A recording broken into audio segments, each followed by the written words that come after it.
یہاں ایک لطیف بات ہمارے صوفیاء نے بھی لکھی ہے. صوفیاء کہتے ہیں کہ فرعون نے کلمہ نہیں پڑھا پر جادوگر کلمہ پڑھ گئے. وہ کس طرح کلمہ پڑھ گئے؟ تو کہنے لگے دراصل انہوں نے آتے ہی حضرت موسیٰ کا ادب بڑا کیا تھا. جادوگر حضرت موسیٰ کے مقابلے میں آ کے بھی ان سے کہتے ہیں کہ رسیاں آپ پہلے ڈالیں گے کہ ہم ڈالیں؟ آپ اصحاب پہلے رکھیں گے کہ ہم رکھیں؟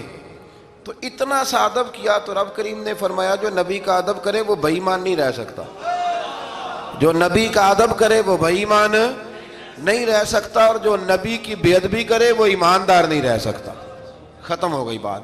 یہاں ہمارے صوفیاء نے یہ بات لکھی ہے کہ چونکہ انہوں نے آتے ہی کہا تھا کہ آپ پہلے ڈالیں گے یا ہم پہلے ڈالیں، تو حضرت موسیٰ سے انہوں نے پوچھ لیا. نبی کے پوچھے بغیر پہل نہیں کی تو اللہ نے انہیں ایمان کی دولت عطا کر.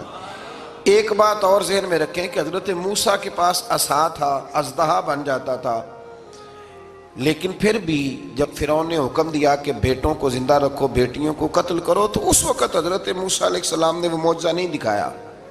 جو مقام صبر ہوتا ہے وہ مقام صبر ہی ہوتا ہے. اگر موسیٰ علیہ السلام کی نافرمان قوم کے لیے پتھروں سے پانی نکل سکتا تھا تو میدان کربلا میں رسول اللہ کی اولاد کے لیے بھی نکل سکتا تھا، میرے کریم محبوب علیہ السلام کے خاندان کے لیے بھی نکل سکتا تھا. ہر جگہ معجزہ دکھانے کی نہیں ہوتی، کچھ مقام صبر بھی ہوتے ہیں. تو یہاں حضرت موسیٰ نے اپنی قوم کو صبر کرنے کی تلقین کی. پھر آیت نمبر 130 سے لے کر 143 میں بتایا کہ اللہ تعالیٰ نے فرعونیوں پر قحط سالی کا عذاب نازل کیا. فرعونیوں کا طریقہ یہ تھا کہ اچھائی کو اپنا کمال گردانتے تھے، کہتے تھے یہ ہماری طرف سے، اور برائی کو معاذ اللہ بدشگونی کے طور پر موسیٰ علیہ السلام کی طرف منسوب کرتے تھے. کہتے تھے معاذ اللہ آپ کی وجہ سے یہ سارا کچھ ہو رہا ہے. ہوتے نا نہیں کہتے ہیں جب سے میں وہاں گیا ہوں تب سے. ہمارے بزرگ ایک لطیفہ بھی سنایا کرتے تھے کہ کسی زمیندار نے نماز پڑھنی شروع کی تھی تو اس کے جانور مرنے شروع ہو گئے. اب لوگ سمجھتے ہیں کہ معاذ اللہ شاید یہ کسی بزرگ کے سبب سے ایسا ہے، حالانکہ یہ تو اللہ کی طرف سے آزمائش ہوتی ہے، اس کی حکمتیں ہوتی ہیں. اللہ تبارک و تعالیٰ نے ان پر عذاب کیا نازل کیا. آیت نمبر 130 اور 143 کبھی آپ سورہ اعراف کی پڑھیں تو اللہ تعالیٰ نے ان پر ٹڈیوں کا، جموں کا، مینڈکوں کا اور خون کا عذاب نازل کیا. یہ کس قسم کا عذاب ہے؟ جمعیں پڑ گئیں، ٹڈیاں آ گئیں، یہ اللہ نے عذاب نازل کیا. جب وہ عذاب میں مبتلا ہوئے تو موسیٰ علیہ السلام سے کہا کہ آپ اللہ سے دعا کریں کہ ہم سے یہ عذاب ٹل جائے. اگر ایسا ہوا تو ہم ایمان لے آئیں گے، بنی اسرائیل کو بھی آزاد کر دیں گے. لیکن موسیٰ علیہ السلام کی دعا کے نتیجے میں جب عذاب ٹل جانے کے بعد فرعونی پھر اپنے وعدے سے پھر گئے. بنو قریظہ والوں نے بھی کئی دفعہ حضور سے وعدے کیے پر اپنے وعدوں پر قائم. ایک بات آپ سے یہاں روک کے عرض کر دوں، ہم بھی کئی دفعہ کہتے ہیں ذرا بریک کبھی گاڑی کی نہیں نہ لگتی تو ہم ارادہ کرتے ہیں کہ آج سے ہی نماز شروع کر دینی. ذرا طبیعت زیادہ لیل ہوتی ہے تو ارادہ کرتے ہیں نا کہ بھائی آج کے بعد ہم نے نیک، پھر کیا ہوتا ہے؟ شفا ہو گئی تو چھٹی ہو گئی. یہ طریقہ درست نہیں.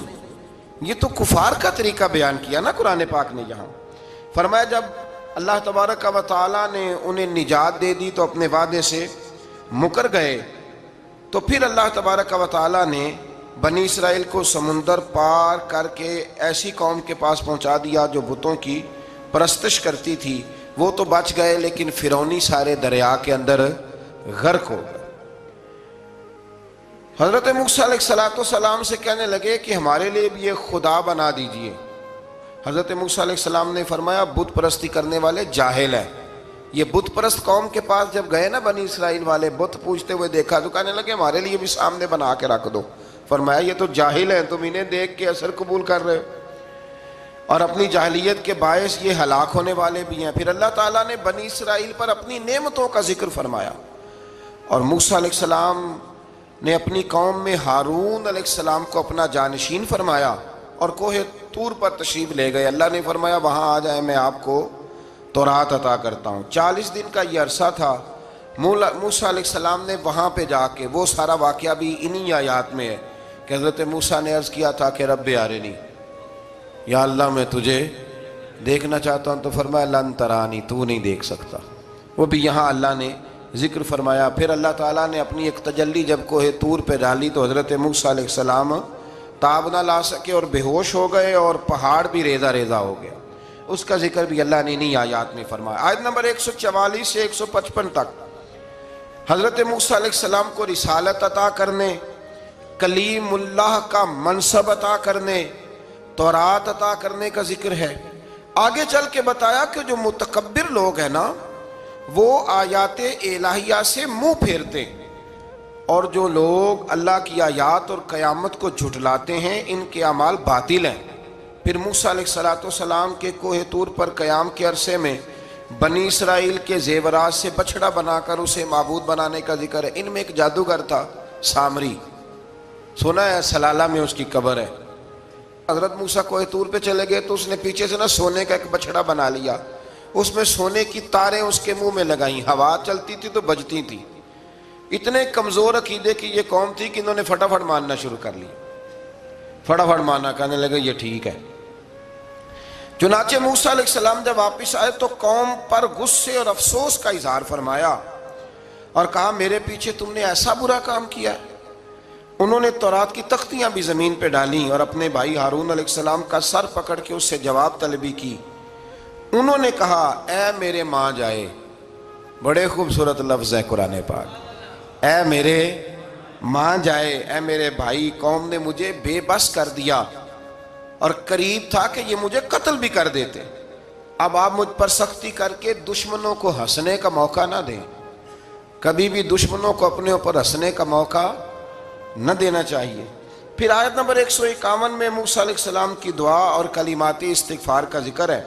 آگے چل کے بتایا کہ غصہ ٹھنڈا ہونے پر موسیٰ علیہ السلام نے تورات کی تختیوں کو اٹھایا جن کی تحریر میں اللہ سے ڈرنے والوں کے لیے ہدایت اور رحمت کی بشارت تھی۔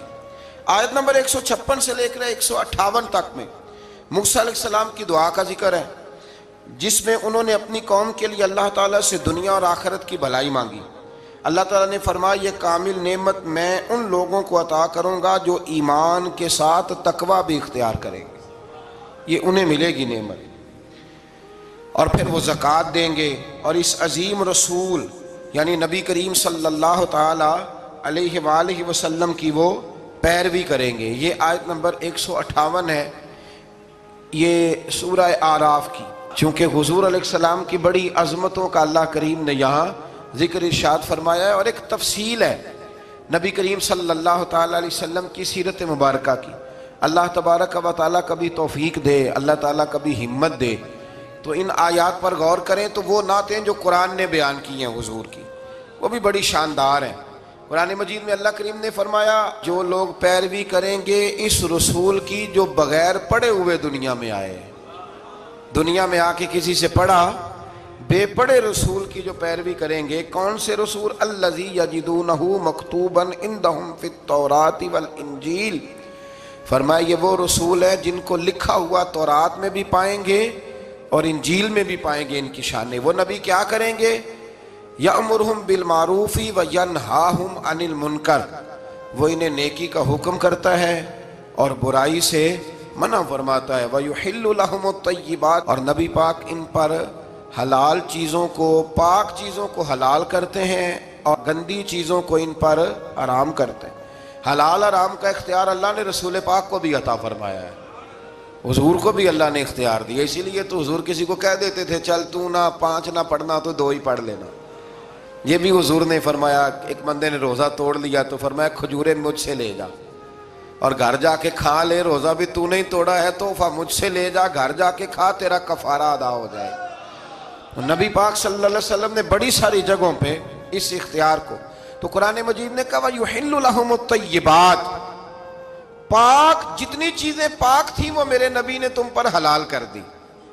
وَيُحَرِّمُ عَلَيْهِمُ الْخَبَائِثِ، اور جو گندی چیزیں تھیں ناپاک تھیں وہ نبی پاک نے تم پر حرام کی ہیں، جو پہلے ہی ٹھیک نہیں تھی وہ حضور نے حرام فرمائی۔ اور پھر بڑے خوبصورت لفظ ہیں اگر آپ جاگ کے سنیں تو فرمایا وَيَدَعُ عَنْهُمْ، اور وہ ان پر سے اتارتے ہیں اِسْرَهُمْ وَالْأَغْلَالَ الَّتِي كَانَتْ عَلَيْهِمْ، فرمایا نبی پاک ان سے ان کا بوجھ اتارتے ہیں اور کاٹتے ہیں وہ زنجیریں جن میں یہ لوگ جکڑے ہوئے تھے، غلامی کی زنجیریں، سخت ترین احکام کی زنجیریں. فرمایا میرے رسول تو دنیا میں زنجیریں کاٹنے کے لیے آئے. حضور نے لوگوں کی زنجیریں کاٹ دی. فرمایا فالذین آمنوا بہ وعزروہ ونصروہ. فرمایا جو لوگ اس نبی پر ایمان لائیں گے، ان کی تعظیم کریں گے، ان کے دین کی مدد کریں گے، واتبعوا النور الذی انزل معہ، اور اس نور کی پیروی کریں گے جو ہم نے نبی پاک کے ساتھ اتارا ہے. وہ کیا ہے؟ حضور کے ساتھ کیا اترا ہے؟ قرآن مجید. فرمایا جو اس کی پیروی کریں گے اولئک ھم المفلحون، یہی لوگ ہیں کامیاب ہونے والے. اور اگلی آیت میں فرمایا محبوب آپ کہہ دیں، آج پھر کھل کے اعلان کر دیں. کیا؟ کہ قل یا ایھا الناس انی رسول اللہ الیکم جمیعا. فرمایا لوگوں کو بتا دیں کہ میں ایک قبیلے کا، ایک گروہ کا، ایک ملک کا نہیں، میں سارے انسانوں کا رسول بن کے آیا ہوں، تمام انسانوں کی طرف. اور حضور نے اعلان فرمایا، خود بخاری کا لفظ ہے، فرمایا ارسلت الی الخلق. فرمایا میں صرف انسانوں کا نہیں، جس کو اللہ نے پیدا کیا ہے میں ان سب کا رسول بن کے دنیا میں آیا، سب کا رسول بن کے میں دنیا میں آیا ہوں. تو ان آیات کے اندر اللہ تبارک و تعالیٰ نے رسول کریم علیہ السلام کی ان ساری عظمتوں کو بیان فرمایا. آیت نمبر 160 میں موسیٰ علیہ السلام کے پتھر پر ضرب لگانے اور ان کے قوم کے 12 قبیلوں کے لیے 12 چشمے جاری ہونے کے معجزے، اور پھر بادل کے سایہ کرنے والا معجزہ، من اور سلوہ کے اترنے کا بیان بھی فرمایا، اور اس کے بعد اس امر کا بیان بھی فرمایا کہ بنی اسرائیل کو حکم ہوا کہ معافی مانگتے ہوئے اور سجدہ کرتے ہوئے بیت المقدس میں داخل ہو جاؤ، مگر انہوں نے اس مسئلے میں بھی تعریف کر دی، اس کو بھی بدل دیا. مزید بتایا کہ سمندر کے کنارے جو ایک بستی تھی، انہیں ہفتے کے دن وہاں مچھلیاں پکڑنے سے منع کیا گیا تھا، مگر انہوں نے اللہ کے حکم کی نافرمانی کی، سوائے ایک گروہ کے. بنی اسرائیل کی نافرمانیوں کے باعث اللہ نے ان کی صورتوں کو بدل دیا. اللہ نے انہیں، ایک شخص نے ایک بزرگ سے پوچھا کہ نبی پاک علیہ السلام کی رحمت سے ہمیں کیا ملا ہے؟ معاذ اللہ، اگر میں ابھی پوچھوں کہ حضور کی رحمت سے کیا ملا ہے، تو بزرگ کہنے لگے کہ اس طرح کر، شام کو گھر جانا اور آئینے کے آگے کھڑے ہونا اور اپنے پچھلی زندگی کے سارے اعمال دیکھنا اور پھر اپنا چہرہ دیکھنا، اگر بدلا نہیں نا تو سمجھ لے میرے رسول کی رحمت سے حصہ ملا ہوا ہے، تجھے میرے کریم محبوب کی رحمت سے حصہ ملا ہوا ہے. ورنہ وہ نافرمانی کرتے تھے تو ان کے چہرے بدل جاتے تھے، دروازوں پہ لکھا جاتا تھا. سنگیوں بتاؤ نا، اگر آج بھی یہ حال ہو تو کون کسی کو منہ دکھانے کے قابل رہ جائے؟ کون کسی کو منہ دکھانے؟ دعا فرمائیں اللہ محبوب کی غلامی میں ہمیں پختگی نصیب فرمائے. پھر اللہ تبارک و تعالیٰ نے آیت نمبر 168 میں اور 167 میں یہود کے برے اعمال کا سبب ان کی جمعیت کے منتشر ہونے اور ان پر جابر لوگوں کے مسلط ہونے کا ذکر فرمایا. بعد والی آیات میں ان کے برے جانشینوں کا ذکر کیا جو رشوت لے کر اللہ تعالیٰ کی آیات میں رد و بدل کر دیتے تھے. ان سب برائیوں کے باوجود اس مغالطے اور خود فریبی کا شکار تھے کہ وہ بخشے جائیں گے. اللہ اکبر. اللہ تعالیٰ نے فرمایا کہ آخرت کا گھر صرف متقیوں کے لیے اور اللہ کے فرما بردار بندوں کے لیے.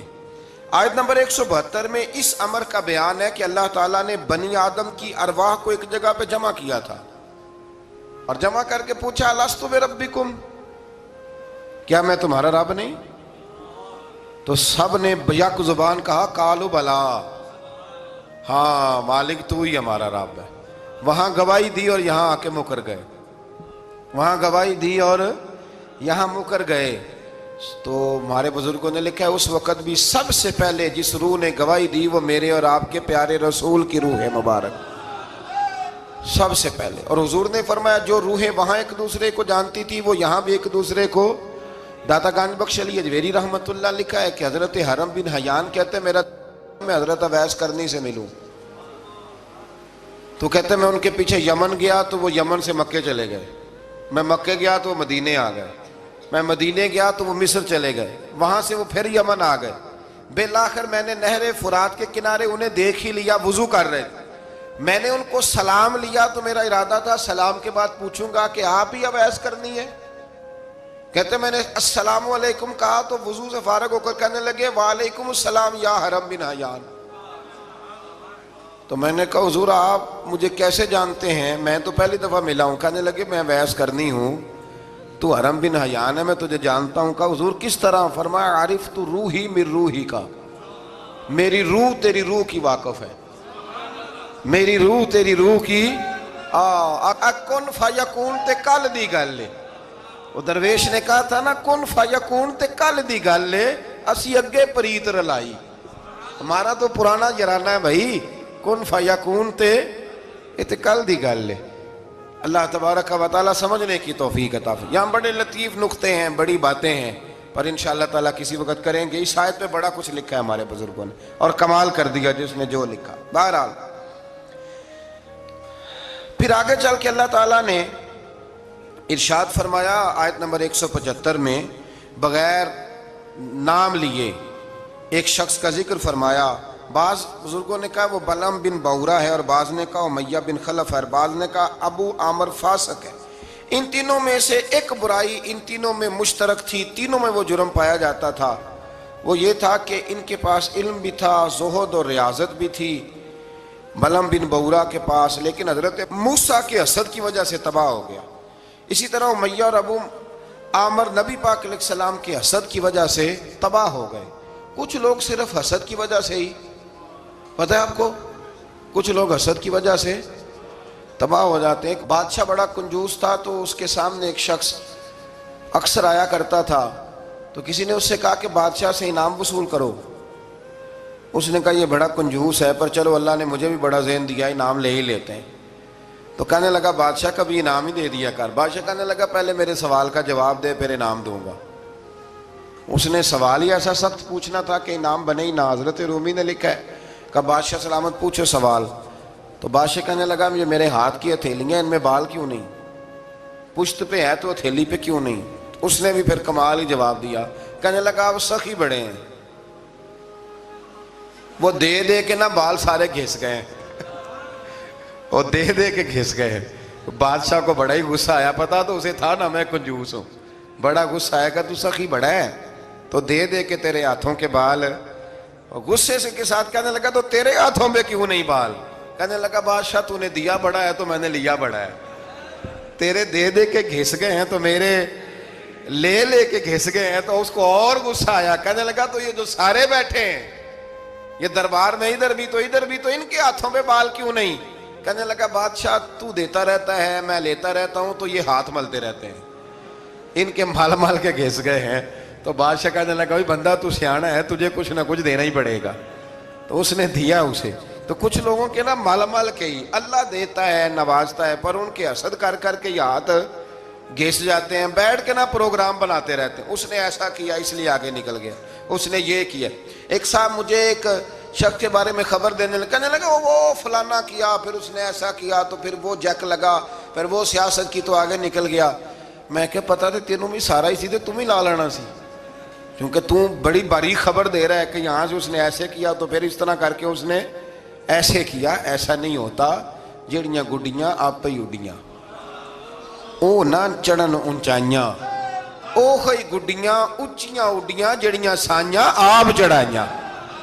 یہ سمجھ لو وَتُعِزُّ مَن تَشَاءُ وَتُذِلُّ مَن تَشَاءُ بِيَدِكَ الْخَيْرُ. اس لیے یہ الجھا نہ کریں. تو حسد کی وجہ سے یہ لوگ پیچھے رہ گئے. اللہ تعالیٰ ہمیں حسد سے محفوظ فرمائے. آیت نمبر 179 میں اللہ تعالیٰ کی نعمت عقل کو قبولیت ہدایت کے لیے استعمال نہ کرنے والوں کو چوپایوں سے بدتر قرار دیا گیا. جو عقل اور شعور رکھنے کے باوجود استعمال نہیں کرتے، فرمایا جانوروں سے برے ہیں. ان کے دل ہیں مگر وہ حق کے دلائل کو سمجھتے نہیں. رب فرماتا ہے ان کے پاس آنکھیں ہیں پر آیات الہی کو دیکھتے نہیں، ان کے پاس کان ہیں پر دعوت حق کو سنتے. آیت نمبر 180 میں اللہ تعالیٰ کی اسماء حسنہ کے ساتھ پکارنے کا ذکر ہے کہ رب کو پیارے پیارے ناموں کے ساتھ پکارا کرو. رحمان کہہ کے پکارو، رحیم کہہ کے پکارو، ستار اور غفار کہہ کے پکارو. اللہ اکبر. آیت نمبر 186 سے 188 میں منکرین کے قیامت کے بارے میں پوچھنے اور قیامت کے اچانک آنے کا ذکر ہے.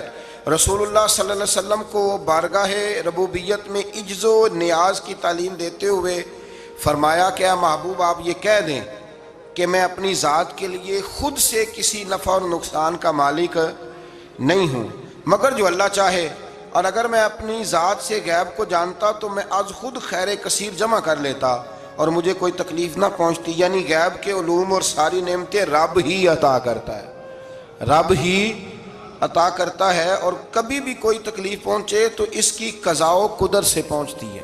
یہ اللہ کی قدرت ہوتی ہے، اگر کبھی کسی کو کوئی تکلیف، زیادہ تر تکلیفیں اس کے پیاروں کو پہنچتی ہیں، مطلب یہ تو نہیں نا کہ وہ ناراض ہے، اس میں کوئی اس کی حکمت ہے۔ آیت نمبر 199 اور 190 میں بتایا کہ تمام بنی آدم کو ایک جان حضرت آدم علیہ السلام سے پیدا کیا ہے اور اسی سے اس کا جوڑا بھی بنایا تاکہ وہ اس سے سکون حاصل کریں، اور جب بیوی امید سے ہو تو میاں بیوی تندرست لڑکے کی دعا کرتے ہیں اور شکر ادا کرنے کا اقرار کرتے ہیں، لیکن جب اللہ تعالیٰ ان کو عطا کرتا ہے تو یہ لوگ اس کے ساتھ شریک بنا لیتے ہیں۔ اس کے بعد والی آیات میں کفار کے معبودان باطل کے عجز، کمزوریوں اور احتیاج کا ذکر فرمایا۔ دیکھیں نا آپ، جب تک تو بچہ پیدا نہیں ہوتا تو دعائیں ہوتی رہتی ہیں، اور جب پیدا ہو جاتا ہے تو پھر ڈھول بجنے شروع ہو جاتے ہیں۔ کئی دفعہ دل کرتا ہے پوچھنے کو کہ یار یہ تمہیں اللہ تعالیٰ نے دیا ہے نا، تو چاہیے تو یہ تھا کہ بچہ پیدا ہوتے ہی سجدے میں گر جاتے۔ اگرچہ یہ طریقہ کفار کا بیان کیا یہاں، لیکن مسلمانوں کی تعلیم کے لیے بیان ہو رہا ہے۔ اکثر بھائی میں نے 6 من مٹھائی بانٹ ڈالی، اتنا میں نے کیا، تو بھائی نفل کتنے پڑے، اس پر کوئی توجہ نہیں ہے۔ اسی طرح کا ہمارا معاملہ یہ ہے کہ جب تک تو کوئی بندہ بیمار رہتا ہے تو دعائیں چلتی رہتی ہیں، اور تندرست ہو کے آ جائے تو اب وہ بھول جاتا ہے۔ اللہ تبارک و تعالی ہمیں ہر حال میں اپنی یاد کی توفیق عطا فرمائے۔ آیت نمبر 194 میں مشرکوں کے معبودان باطلہ کے بارے میں بتایا کہ وہ تمہاری ہی طرح مخلوق ہیں جن کو تم پوجتے ہو، اور آنکھ، کان، ہاتھ اور پاؤں کی نعمت سے بھی محروم ہے، یعنی وہ خود ہی عاجز اور بے بس ہیں، کسی کو نفع یا نقصان پہنچانے پہ قادر نہیں ہیں، یہ چیزیں اللہ تعالیٰ کے اختیار میں۔ آیت نمبر 199 میں اخلاق حسنہ کی جامع ترین تعریف اللہ تعالیٰ نے سرکار دو عالم صلی اللہ علیہ وسلم سے فرمایا، جو قصوروار معذرت طلب کرتے ہوئے آپ کے پاس آئے اسے معاف کر دیجئے۔ محبوب جو معافی مانگے اسے معاف کر دیجئے، اچھی باتوں اور نیک کاموں کا حکم دیجئے، اور ناسمجھ لوگوں سے الجھنے کی بجائے رخ انور پھیر لیجئے، اور اگر شیطان وسوسہ اندوزی کرے تو اعوذ باللہ پڑھیے، اللہ کے ذکر سے شیطان کے شر سے پناہ حاصل ہو جائے گی۔ یعنی جھگڑا نہیں کرنا، اعوذ باللہ پڑھ لینی، خود بخود شیطان بھاگ جائے گا۔ سورہ اعراف کے آخر میں آیت نمبر 204 میں اللہ نے فرمایا، جب قرآن پڑھا جائے تو غور سے سنو اور خاموش رہو تاکہ تم پر رحم کیا جائے۔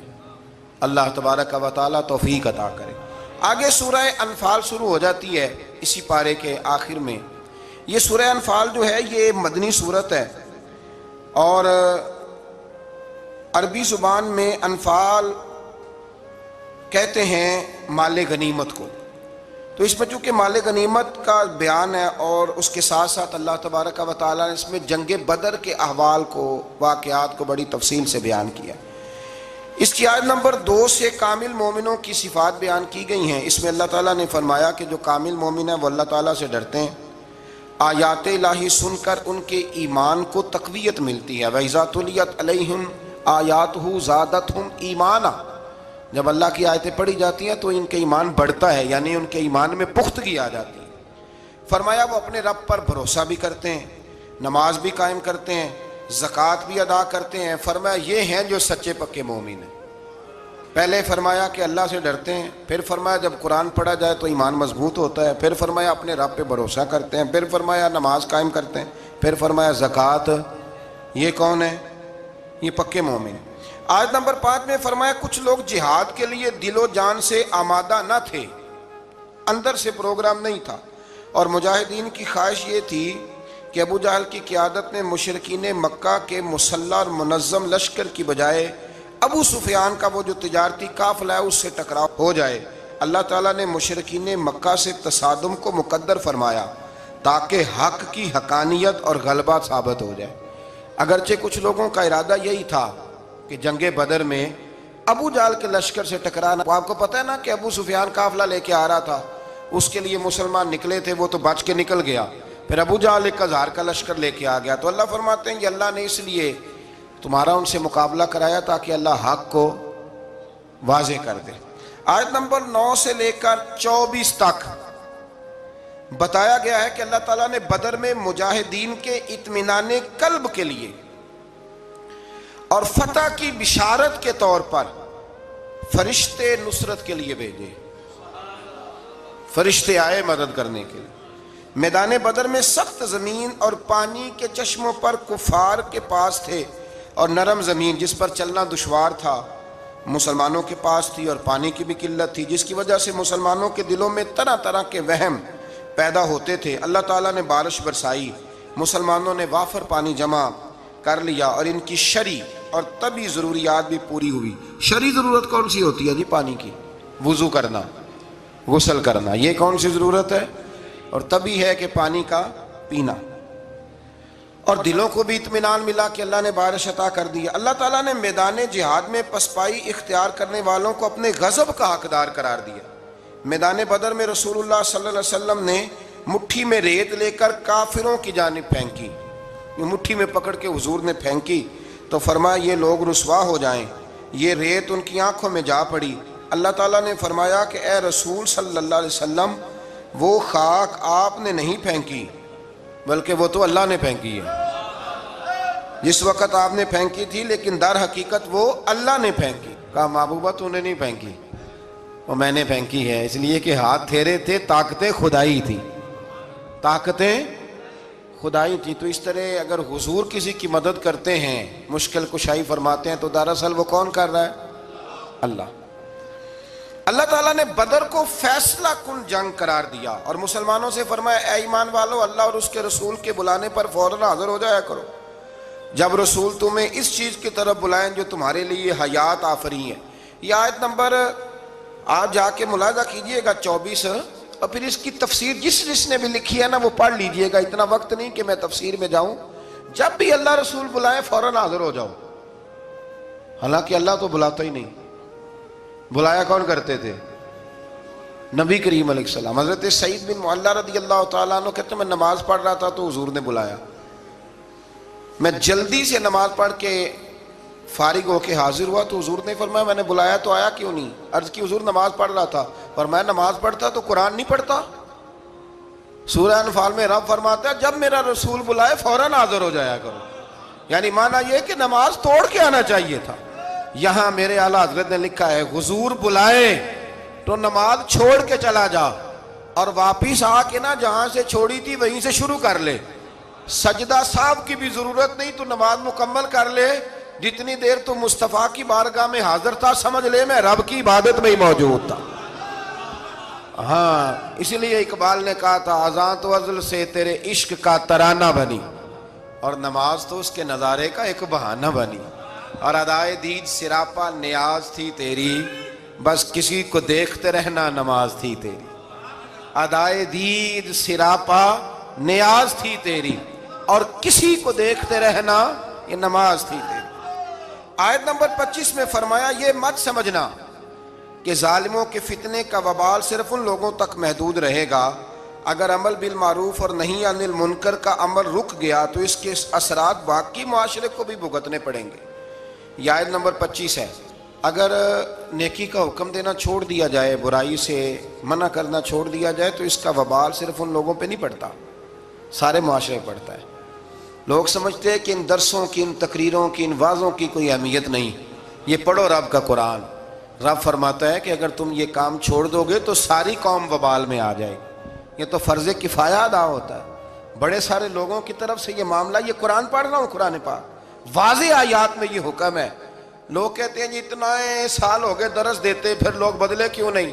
تو میں نے کہا ہمارے ذمہ اذان پڑھنا ہے, بندوق لے کے لوگوں کو لانا نہیں. ہم اذان دیتے رہیں گے, پھر جسے اللہ توفیق دے گا وہ انشاءاللہ نماز بھی پڑھ ہی لے گا. مؤذن کی ڈیوٹی ہے کہ وہ اذان پڑھے, اس کی یہ ڈیوٹی نہیں کہ بندوق لے کے جائے اور لوگوں کو گھروں سے نکال کے لائے. آیت نمبر 26 میں ہجرت سے پہلے مسلمانوں کی بے بسی اور بعد میں اللہ کی مدد سے مضبوط ہونے اور اس نعمت پر اللہ کا شکر ادا کرنے کا بیان ہے۔ مزید فرمایا کہ اللہ اور اس کے رسول سے خیانت نہ کرو، یا ایھا الذین آمنوا لا تخونوا اللہ والرسول، فرمایا اللہ اور اس کے رسول سے خیانت، یہ آیت نمبر 27 ہے، اور فرمایا اپنی امانتوں میں بھی خیانت نہ کرو اگرچہ تم جانتے ہو۔ اللہ رسول سے خیانت کیا ہوتی؟ تو اس آیت کے تحت حضرت عبداللہ ابن عباس فرمایا کرتے تھے جس نے فرض چھوڑے اس نے اللہ سے خیانت کی، اور جس نے سنت کو چھوڑا اس نے نبی پاک سے خیانت کی۔ اللہ تعالیٰ فرض ادا کرنے کی بھی توفیق دے اور مصطفیٰ کی سنت کا پیار بھی عطا فرمائے۔